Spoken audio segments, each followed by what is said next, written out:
Assalamualaikum warahmatullahi wabarakatuh. Pertama-tama, perkenalkan nama saya Siti Nurrosida dari kelas Teori Ekonomi Makro E. Di sini saya akan mereview kembali materi yang telah dijelaskan oleh Bu Noraria di pertemuan ke-14 kita, yaitu materi tentang pertumbuhan dan pembangunan ekonomi. Nah, sebelum kita masuk ke materi pertumbuhan dan pembangunan ekonomi, lebih baik kita review yuk materi tentang pendapatan nasional atau GDP yang memiliki kaitan dengan materi yang akan kita bahas saat ini. Apa itu pendapatan nasional? Pendapatan nasional adalah jumlah nilai barang atau jasa yang diproduksi oleh suatu negara dalam kurun waktu tertentu, di mana nilai ini dapat berubah-ubah sesuai dengan kondisi perekonomian saat itu. Jadi, nilai pendapatan nasional ini bisa naik dan bisa turun.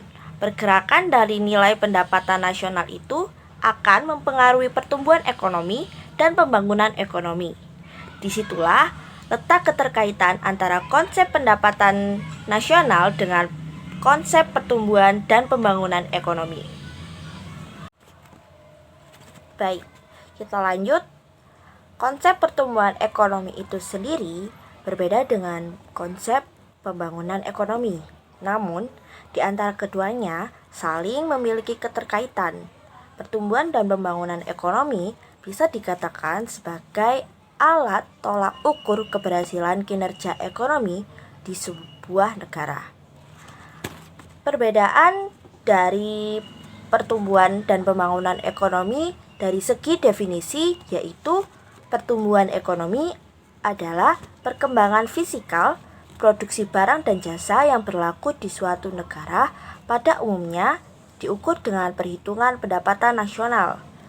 Lalu, perkembangan pembangunan ekonomi adalah pertumbuhan ekonomi yang diikuti dengan perubahan struktur dan corak kegiatan ekonomi yang diiringi dengan peningkatan pendapatan per kapita. Lalu, apa itu pendapatan per kapita? Pendapatan per kapita adalah pendapatan rata-rata semua penduduk di suatu negara. Pendapatan per kapita berfungsi untuk mengukur nilai seluruh barang dan jasa yang dihasilkan oleh kegiatan ekonomi nasional. Pendapatan per kapita sering digunakan sebagai tolak ukur kemakmuran dan tingkat pembangunan sebuah negara. Naiknya pendapatan per kapita bisa mencerminkan bahwa negara atau lebih spesifiknya masyarakat lebih makmur dibandingkan masyarakat di negara lain.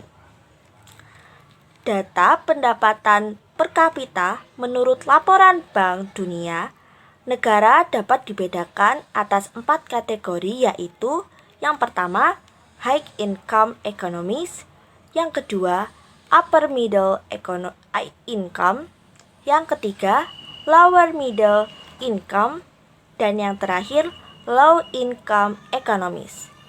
Data tersebut menunjukkan adanya perbedaan per kapita yang sangat mencolok antara golongan negara dengan low income economies dengan negara yang dikategorikan dengan high income economies.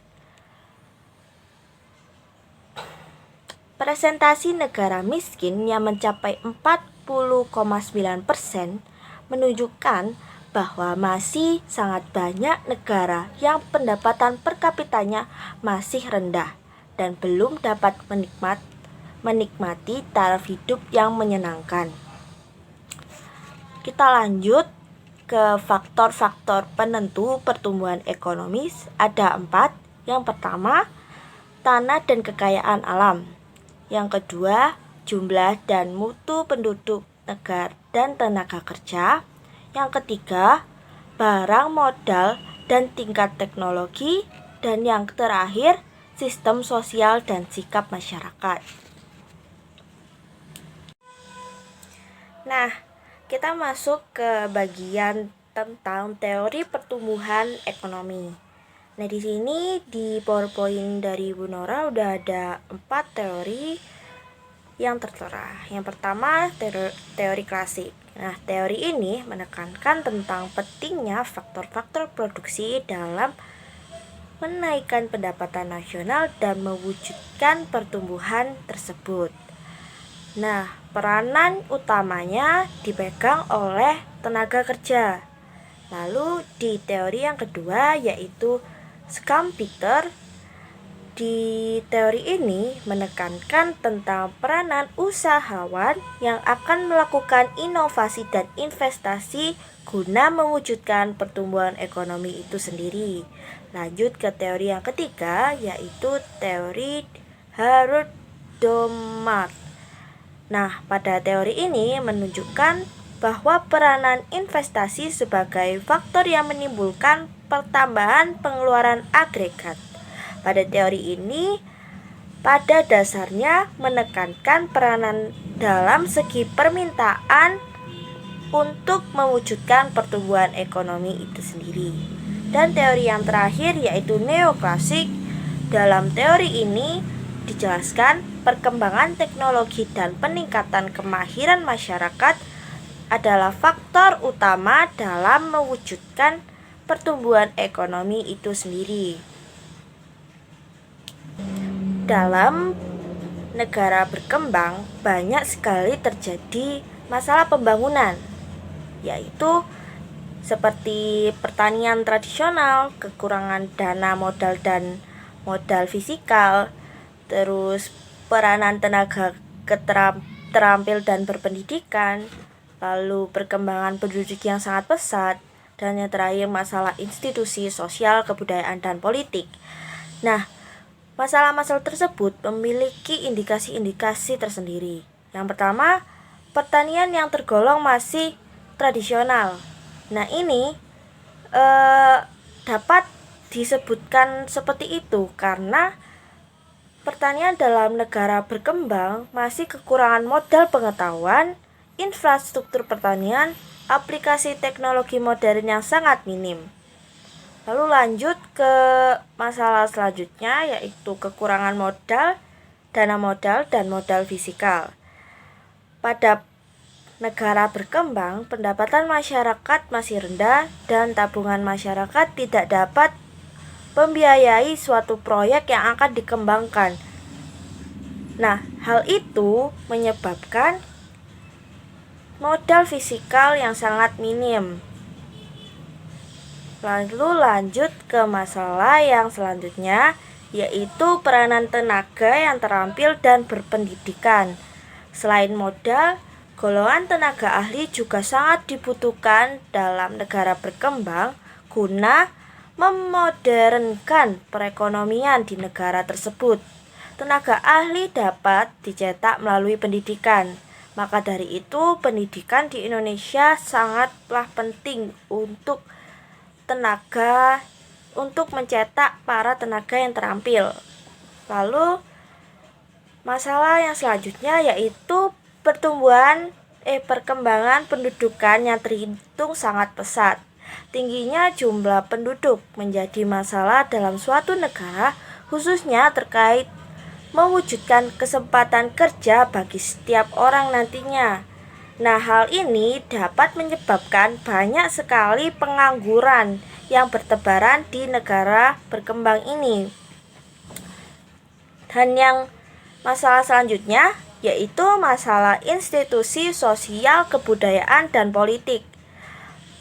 Nah, ini disebabkan dari beberapa faktor.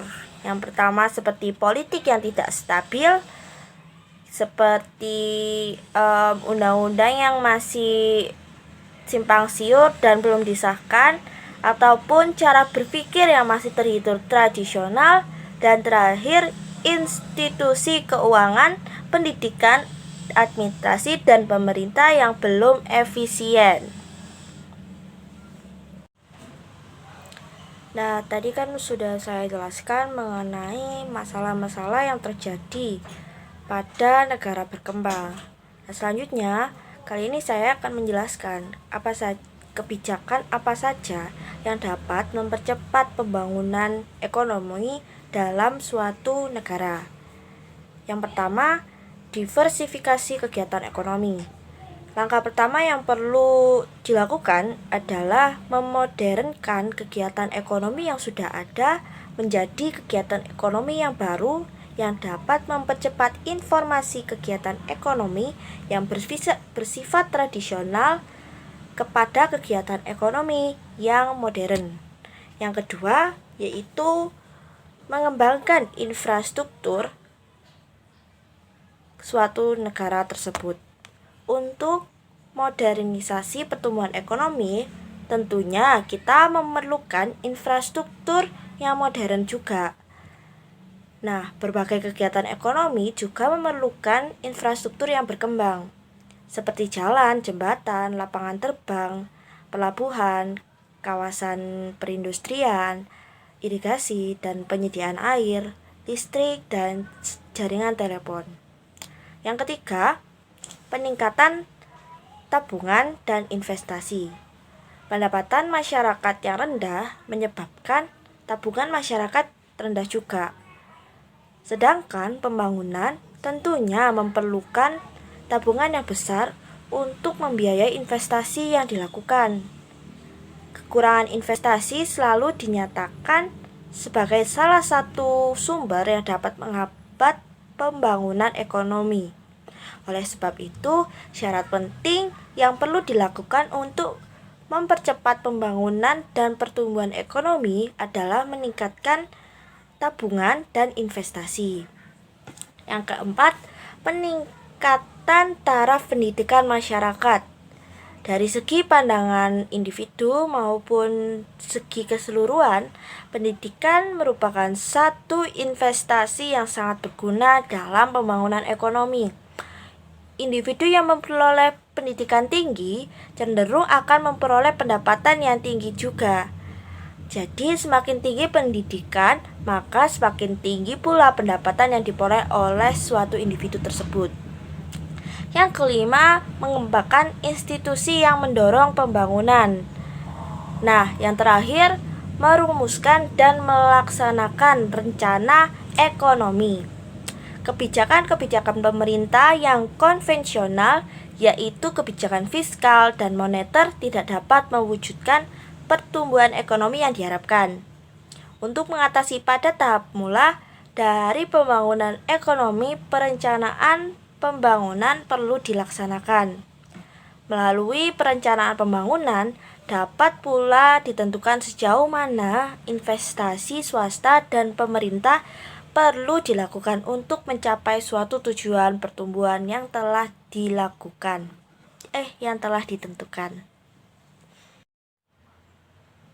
Nah, selanjutnya kita akan membahas rencana pembangunan pemerintah di Indonesia. Nah, di sini ada 3 rencana pembangunan. Yang pertama, RPJPN, yaitu Rencana Pembangunan Jangka Panjang Nasional. Rencana ini rencana yang paling penting secara hierarkis dan mencakup periode yang lumayan lama, yaitu dari 2005 sampai 2025. Untuk meningkatkan efisiensi dan perencanaan, rencana jangka panjang ini dibagi menjadi 4 tahap, yang setiap tahapnya berlangsung selama 5 tahun. Keempat tahap itu disebut sebagai Rencana Pembangunan Jangka Menengah atau RPJMN yang berjangka menengah dan sejajar dengan masa jabatan pemerintah. Melalui rencana jangka menengah ini, pemerintah yang berbeda diberi kebebasan untuk menentukan prioritas tersendiri dalam proses pembangunan ekonomi, asalkan tetap sejalan dengan rencana jangka panjang. Lalu, rencana MP3EI diluncurkan pada tahun 2011 dengan tujuan untuk menunjang percepatan dan perluasan pembangunan ekonomi di Indonesia sendiri. Seksi ini memberikan garis besar ketiga, rencana pembangunan pemerintah tersebut yang mencakup peranan penting untuk sektor swasta melalui kemitraan publik swasta dengan pemerintah Indonesia. Nah, di sini saya akan membahas satu persatu rencana-rencana pembangunan di Indonesia. Yang pertama, rencana pembangunan jangka panjang nasional atau RPJPN pada periode 2005 hingga 2025. Rencana ini digunakan sebagai titik tolak untuk seluruh Indonesia termasuk pemerintah, masyarakat, dan bisnis untuk mencapai suatu tujuan nasional seperti yang telah direncanakan dan diformulasikan oleh pemerintah yang terpilih di Indonesia. Rencana pembangunan jangka panjang ini berjalan hingga tahun 2025 dan dibagi dalam beberapa rencana berjangka menengah serta ditunjang oleh MP3EI. Selanjutnya, rencana pembangunan jangka menengah nasional atau RPJMN. Rencana ini adalah tahap ketiga dari pelaksanaan rencana pembangunan jangka panjang nasional. Rencana ini merupakan asas tunggal untuk kementerian dan lembaga pemerintah menyangkut perumusan rencana strategis mereka. Pemerintah daerah harus mempertimbangkan rencana ini ketika merumuskan rencana pengembangan daerah. Nah, yang terakhir yaitu Master Plan Percepatan dan Perluasan Pembangunan Ekonomi di Indonesia atau MP3EI. MP3EI ini adalah sebuah master plan yang diluncurkan oleh pemerintah pada tahun 2011 dan dalam rencana tersebut pemerintah sebenarnya menargetkan pertumbuhan ekonomi pada kisaran 7 hingga 8% per tahun mulai dari tahun 2013. MP3EI ini bertujuan untuk menjadikan Indonesia sebagai salah satu negara dengan ekonomi terbesar pada tahun 2025. Sekian review materi dari saya. Wallahul muwaffiq ila aqwamit thoriq. Wassalamualaikum warahmatullahi wabarakatuh.